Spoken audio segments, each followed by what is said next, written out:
Hey everyone, so I hope you are doing well. So today we are going to start with the next lecture of the Indian Contract Act. And in the last class, we have continued from the part of the joint liability portion, and we are going to continue from that part onwards. Okay. Okay. So, uh, coming to the part, we have already discussed that upon section 40, we have discussed like person by whom the promise to be performed, and the most important part we have discussed in the last class that it was about the joint liability about the persons. Okay, and we have discussed that how joint liabilities works, and we have discussed about the joint promises as well as the joint promises. Okay, so when we are talking about the joint promises, we have understood that when there are more than one promises, they promise upon a certain thing or a particular thing to someone. Okay, when the promise is done by not only one person but also more than one person, then the promise is called to be as the joint promise. Okay, joint promise. And if there is more than one number of the promisers at a rate, then we call them as the joint promiser. And when it is more than one promisee at a rate, then we called it a joint promisee. Okay, so this is the two types, joint promiser and joint promisee. Okay. So promiser means the person who does the promise, and promisee means the person to whom the promise is being done. Okay. So there are two concepts over here, the promiser and the promisee.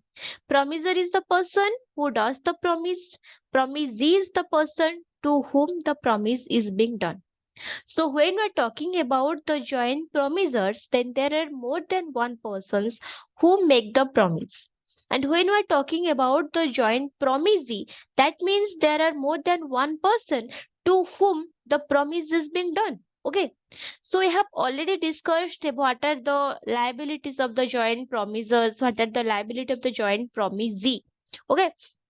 And the most important part under section 43 we have discussed when there are more than one promisers and they have jointly promised something to a particular promisee, then at that particular case, if other promisers, like for example there are four promisers or three promisers at it together promised about something to a particular person, so if in between those four or three persons, one person or two person is incapable or becomes incapable to fulfill the promise, like मान लीजिए something happens to them, some kind of the physical damage, some kind of the mental damage, anything like they become the bankrupt, anything happens to those persons and they become incapable to continue about the performance of the contract.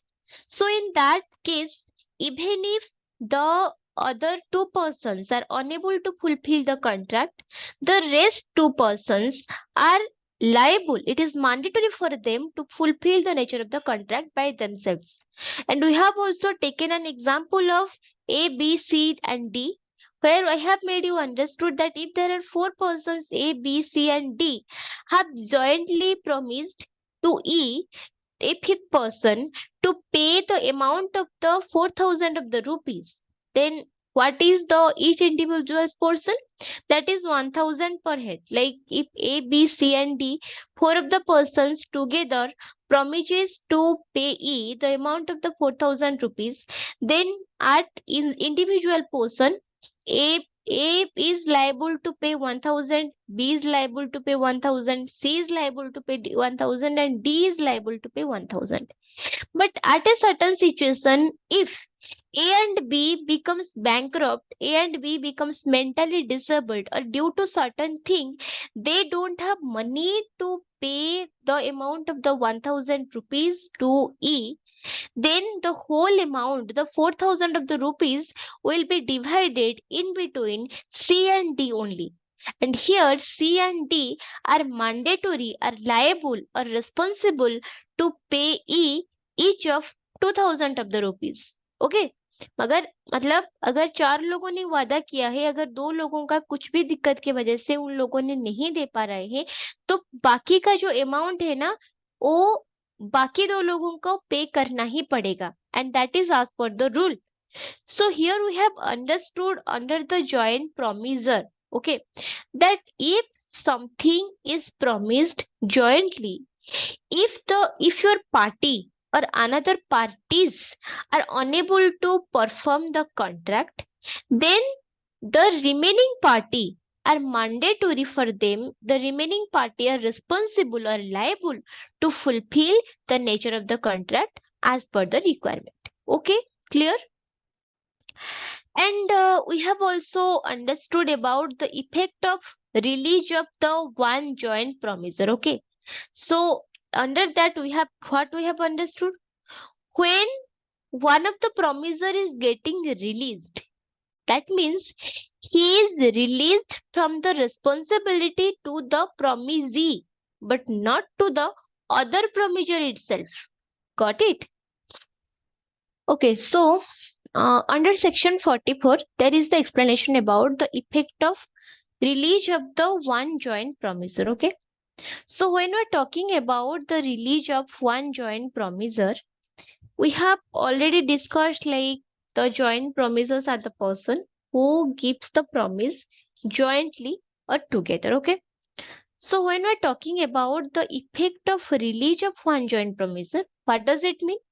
Where two or more persons have made a joint promise, a release of one of such joint promisors may be may the promisee does not discharge the other joint promisor or joint promisors, neither does it free the joint promisors so released from responsibility to other joint promisor or joint promisors. Okay, so this section exactly speaks about the when there is more than one joint promisors at a particular case, when there is the presence of more than one joint promisors, then at that particular place what happens, if there is the release of one promisor, it does not release the other members as well, other partners to the promise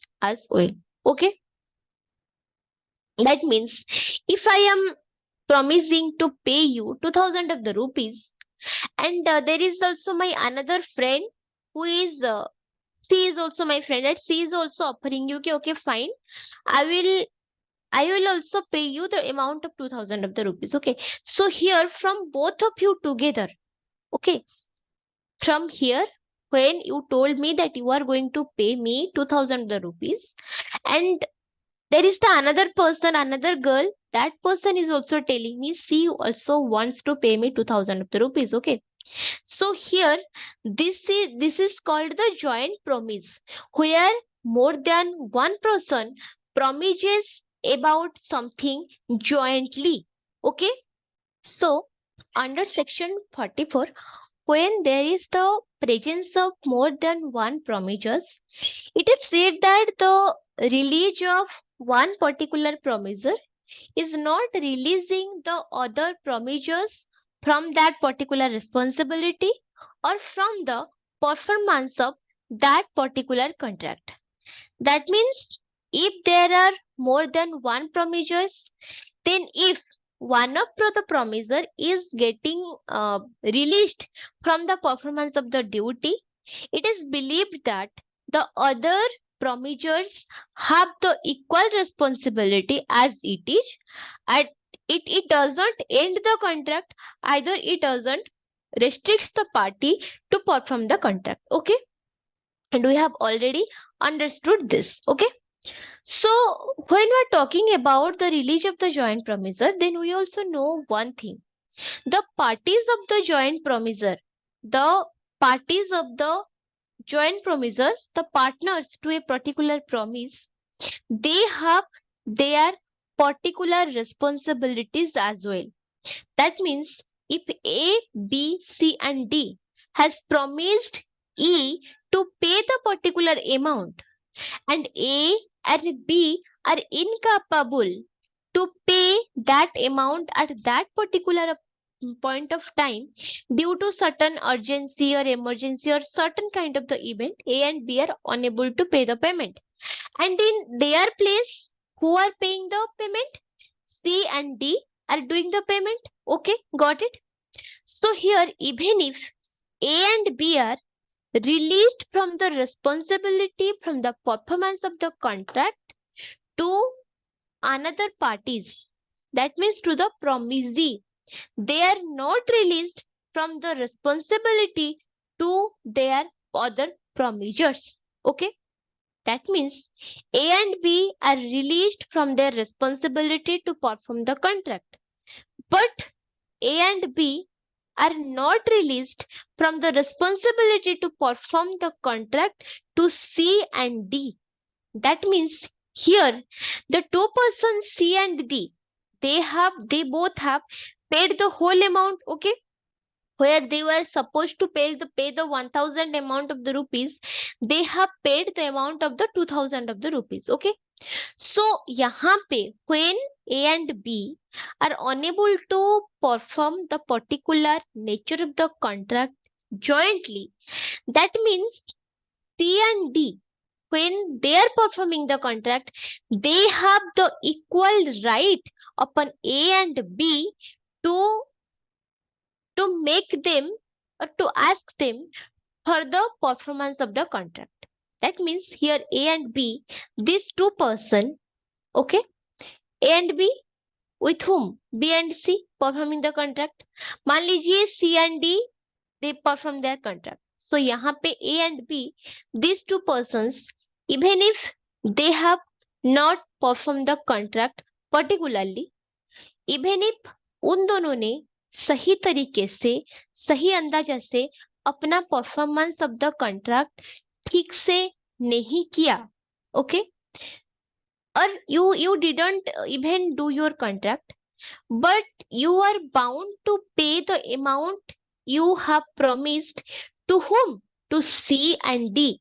Because you have not paid the amount to the promisee, you need to pay the amount to C and the D. Okay, clear? And after discussing the evolution of the joint rights, we have also discussed about the time and place of the performance of the joint rights. Okay. So when we're talking about the time of the performance of the promise, and when there is no particular time has been specified for the performance of the promise, then the question might arise is that what is the appropriate time of the performance if there is no particular time has been specified. Okay, so coming to the time of the performance of the promise, let's understand section 46 at a small glance. Okay, so what does it speak? Where by the contract a promiser to perform his promise, okay, without application by the promise and no time for the performance is specified, the engagement must be performed within a reasonable time. Okay, so how does it speaks? It speaks that in a contract, when a promiser is to perform his promise without application by the promisee, okay, and no time for performance is specified. मान लीजिए I am the promiser and you are the promisee. Okay, and we have already discussed this concept in the last class. When I am the promiser and you are the promisee, of course you are expecting me to perform the contract as a earlier version. You always want ki I should do my work in a smooth manner, I should do my work in a quick manner. Everybody wants that. Okay, so when we're talking about the performance of the promise, the performance of the promise that must need to be done within a reasonable time and reasonable date. Okay, so according to you, when we're talking about the reasonable time and date, what do we understand by that? Okay, let's understand that first. So when I am telling you that I need to perform the contract within a reasonable time and reasonable date, that means the nature of the contract should be at like in a manner that it should be beneficial to the opponent party. Okay, so when I'm talking about the reasonable time and reasonable date, it means the time must be reasonable and proper. and the date of the contract, it also need to be proper and valid. Okay, so it is all about the reasonable time and place of the performance. Okay, and actually, honestly saying, this answer for the what is the reasonable time for a particular performance of the contract, that has not been defined yet. That actually depends upon the nature of the contract. मान लीजिए I have ordered you that ma'am, I want to buy 1 kilo of the rice from you and I need to buy it for the sake of my family. You are asking me, ma'am, till how long you want this rice, this kg of the rice, and I am saying, ki, see, actually the rice I am having at my home, that is about to be completed. वो चावल खत्म होने वाला है, तो आप मुझे क्या करो, 10 kg का एक चावल का बस्ता जो है उसी को हम मुझे पार्सल करवा दो. So I am ordering rice from you. Okay. तो यहाँ पे there is a contract in between you and me. You are promising me to give the rice packet to me, and in return I am promising you that I am going to pay you that particular amount in return of that particular rice. Okay. So this is the mutual understanding between you and me. Okay. But the point arises when we're talking about the performance of the contract within a reasonable time, we must always know that before the performance of the contract, the reasonable time and reasonable date, that must need to be specified as always. Time and date क्या reasonable है उसको हमेशा से define करना बहुत जरूरी होता है, right. The particular reasonable time and date always need to be specified in the contract. उसको स्पेसिफाई करना, उसको आइडेंटिफाई करना बहुत जरूरी होता है.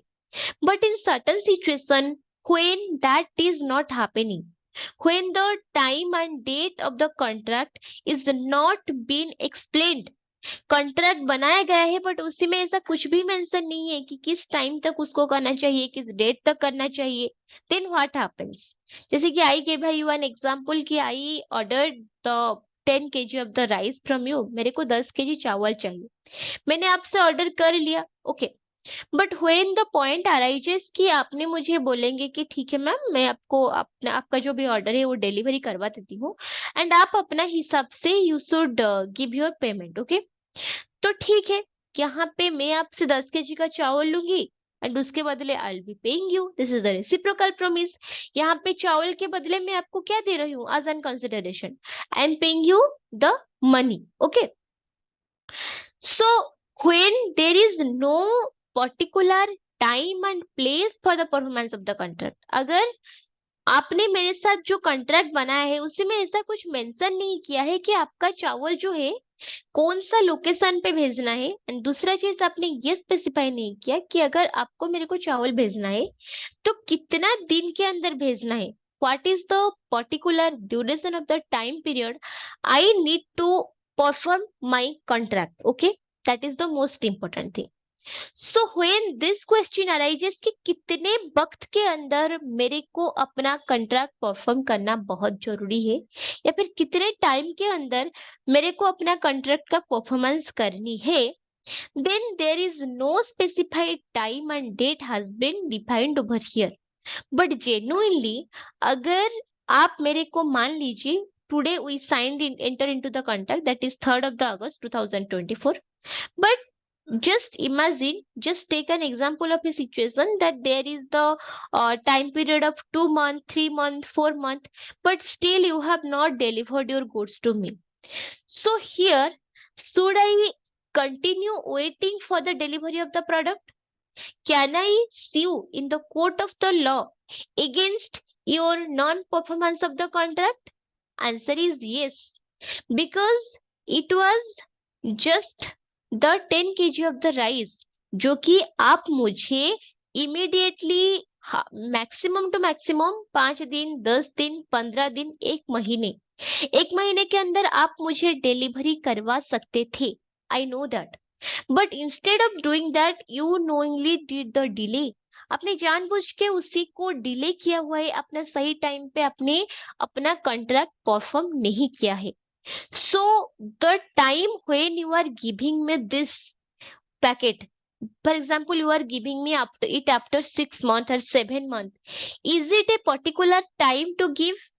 Even if there is no specific mention of the performance of the contract, even if that is a contract of the nature, जहां पे कोई रीजनेबल टाइम एंड स्पेस ये मेंशन नहीं किया गया है, कहाँ पे कंट्रैक्ट परफॉर्म होगा, उसकी का टाइमिंग क्या होगा, ये सब कुछ भी मेंशन नहीं किया गया है, then in that cases according to the nature of the product time and place decide करवाया जाएगा। मैं अगर आपसे चावल मंगवा रही हूँ तो कहाँ पे मंगवाऊंगी? ऑब्वियसली मेरे घर पे चाहिए यूज के लिए। So you should send the product at my home address, मेरे घर का एड्रेस पे भेज दीजिए ना, कि ठीक है आपने ये चीज ऑर्डर किया था, मेरे घर का एड्रेस पे आप भेज सकते हैं। दूसरा रहा, what is the timing for the performance of the contract, जैसे कि हमने डिस्कस किया। For example there is a need of something when we are talking about the time of the performance of the contract, okay. For example, we have discussed about something that at this place we are going to meet, or we are going to meet at 5 p.m. Okay. So according to you and me, we have not concluded on face to face that we are going to meet at 5 p.m. in the evening. Okay. But this is the timing of 3 3:53 p.m. when we decided this. So that means the next upcoming 5 p.m. is coming. That is at the time of evening only. That is the time of afternoon only. So there is no need of expression at that particular point of time. Okay. So when all over we are talking about when there is the when in a contractual agreement or in a contractual agreement or in a contract, when there is no specific mention, nothing prescribed, nothing is mentioned about the particular time and place of the contract, कौन सा जगह पे करना है और कब करना है कंट्रैक्ट, अगर इस बारे में कुछ भी मेंशन सही तरीके से नहीं किया गया, then that contract can be performed with the dependency upon the parties, upon the discrimination of the parties. For example, the contract is being performed between the party A and B, and if A is a salesman, ए का एक बड़ा सा wholesale का shop है and वो B से कुछ सामान मंगवाया है, even if in the contract ऐसा कुछ मेंशन नहीं किया गया है कि सामान बी का जो भी मतलब घर है जहाँ पे वो सामान बेचता है, बी का जो दुकान है उसी दुकान पे ही डिलीवर होना चाहिए, ऐसा कहीं पे भी मेंशन नहीं किया गया है। There is no particular mention about this when we are talking about the performance of the contract. Okay, ये चीज हमने समझा। So हमने ये भी समझा कि when we are talking about the performance of the contract and there is no particular time and place has been defined, that depends upon the nature of the contract। जैसे कि मैंने आपको बोला कि मैं आपको बोला कि आप मुझे 1 kg ऑफ द चावल पार्सल करवा दीजिए, तो आप अगर मेरे को 3 महीने के बाद या 4 महीने के बाद वो चावल भेजेंगे and I am not keeping it because मेरे को लगता है कि आपने मुझे बोला कि हाँ मैं आपको चावल भेज दूंगी, बट आपने एक रीजनेबल टाइम पीरियड होता है ना कि चावल भेजने का, मेरे पास उसी का होता है 1 महीना 2 महीना, आप 1 महीने तक मुझे दे सकते थे and I would have accept that.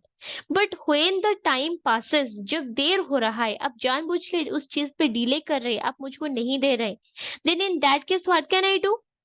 Okay, उस चीज पे या उस मैटर पे it is completely your description, ये आपका डिस्क्रिप्शन के ऊपर डिपेंड करता है। जैसे कि मैंने गोदाम का बात बोला, मेरा एक बहुत बड़ा होलसेल का दुकान है, तो अगर मैंने आपसे कुछ चीजें कुछ सामान मंगवाए हैं एंड मैंने पर्टिकुलरली ऐसा मेंशन नहीं किया है कॉन्ट्रैक्ट पे कि मेरे को सामान अपना जो गोदाम है या फिर अपना जो भी फ्लैट है वहां पे घर पे मेरे को डिलीवर करो, I have not specifically mentioned this, I have not specifically highlighted this कि मेरे को सामान का डिलीवरी कहाँ करवाना है, ये चीज मैंने बताया नहीं था। Okay, but even if I have not told this, there is a reasonable assumption कि सुबह से शाम तक मैं दुकान पे रहती हूँ, मैं अपना काम करती हूँ, तो अगर सामान डिलीवरी करवाना है तो कहाँ पे करना होगा?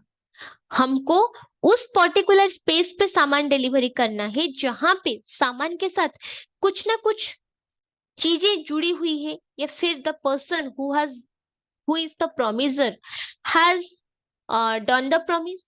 और ऐसा भी हो सकता है कि time and place of the performance totally depends upon the nature of the contract. जैसे कि मैंने बोला कि आपको मेरे को राइस डिलीवरी करना है मेरा घर का खर्चा के लिए, मैंने आपको बताया है। तो घर का खर्चा के लिए अगर मेरे को चावल चाहिए तो कहाँ पे चाहिए, मेरे घर पे ही चाहिए ना। दिस इज नॉट मैंडेटरी कि मैं आपको मेंशन करूँ कि मेरे घर पे ही सामान ला के दीजिए। You can perform your contract according to your convenience, but the contract which exactly needs at my home, ये आपका डिस्क्रिप्शन ही है। ये जो मतलब प्रोमिसर है उसी को दिमाग लगाना है कि सामान किस पर्पज से मंगवा जा रहा है। अगर सामान घर पे खाने के लिए मंगा रहा है कोई इंसान, तो उसी को सामान कहाँ पे डिलीवरी करना है, उसी का घर पे ही डिलीवरी करना है। ये चीज क्लियर है। और बाकी रहा टाइम के बाद, अगर एक इंसान घर पे रहता है तो सुबह से शाम के टाइम के बीच ये सामान डिलीवरी होना जरूरी है कि नहीं। अगर कोई जाके रात का 11 बजे, रात का 12 बजे सामान डिलीवरी करता है, is it an appropriate time for the performance of the contract? नहीं। So the reasonableness of the performance of the contract, reasonableness of the time and place, that actually depends upon the nature and the performance of the contract. Contract का क्या nature है, contract का ingredients का क्या requirement है, उसी के हिसाब से time and place define किया जाता है. Okay. And under section 47, it speaks about time and place for the performance of the promise, where time is specified and no application is made. And under section 47, it speaks about the contract, जहां पे आपका time specify किया जाता है, but there is no application of that specific performance of the contract. Okay, that means यहाँ पे एक particular approximate time बताया जाता है कि हाँ ठीक है, this is the you should perform your contract in between the month of the January, okay, or the first of the January, okay. But even if the place of the performance of the contract is the clear, there should be a specific time कि कौन सा वक्त पे कौन सा moment पे ये contract perform होना जरूरी है, and that should be pretty clear according to section 48. So what is the nature of section 48? We are going to discuss in the last class. This is all for today, and see you all in the last class, guys. Thank you so much.